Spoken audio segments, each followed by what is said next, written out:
అందరికీ నమస్కారం.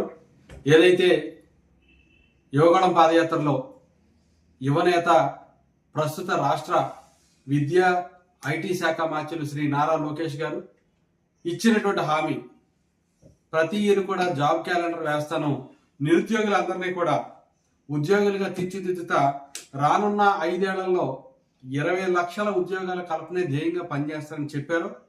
అన్నమాట ప్రకారంగా లాస్ట్ ఇయర్ మరి 16,000 పోస్టులు, టీచర్ పోస్టులు డిఎస్సి తోటి ఆయన ఎంతో మంది నిరుద్యోగుల కళ్ళల్లో ఆనందం చూశారు. ఈ రాష్ట్రంలో టీచర్స్ ని రిక్రూట్ చేశారు. తర్వాత 6,000కు పైగా పోలీసు ఉద్యోగాలు కూడా ఇవ్వడం మనం అందరం కూడా చూసాం. ఈ ఇయర్ ఏదైతే తెలుగు సంవత్సరాది ఉగాది రోజున జాబ్ క్యాలెండర్ 10,060 ఉద్యోగాలతోటి జాబ్ క్యాలెండర్ రిలీజ్ చేశారు. దాంట్లో ముఖ్యంగా మరలా టీచర్ పోస్టులు కానీ, అదేవిధంగా దశాబ్దాల నుంచి పెండింగ్ లో ఉన్నటువంటి ఏదైతే యూనివర్సిటీ ఫ్యాకల్టీ ఉందో ఆ యొక్క అసిస్టెంట్ ప్రొఫెసర్స్ కూడా నోటిఫికేషన్ ఇస్తామని చెప్పేసి అని జాబ్ క్యాలెండర్ చేర్చడం, దాంతో మరొక మారు పోలీస్ రిక్రూట్మెంట్ చేయటం, గ్రూప్ 1 91 పోస్టులు, ఇతర శాఖలు అన్ని కలిపి 10,060 ఉద్యోగాలకి జాబ్ క్యాలెండర్ విత్ డేట్స్ తోటి ఇవ్వటం. ఈ సందర్భంగా మరి యువనేత నారా లోకేష్ గారికి, కూటమి ప్రభుత్వానికి హృదయపూర్వకమైనటువంటి ధన్యవాదాలను నిరుద్యోగుల తరఫున తెలియజేస్తూ, ప్రతిపక్షాల నుంచి కొంతమంది ఏదో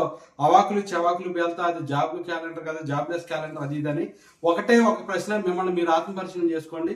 సింపుల్ గా జనవరి 1వ తేదీన నేను జాబ్ క్యాలెండర్ ఇస్తాను అన్నటువంటి జగన్మోహన్ రెడ్డి గారు 5 ఏళ్లలో ఎన్ని జాబ్ క్యాలెండర్ రిలీజ్ చేశారు, 5 ఏళ్లలో ఎన్ని ఉద్యోగాలు భర్తీ చేశారు? ఈ యొక్క ప్రశ్న మీరు వేసుకుని ఆత్మపరిశీలన చేసుకోండి.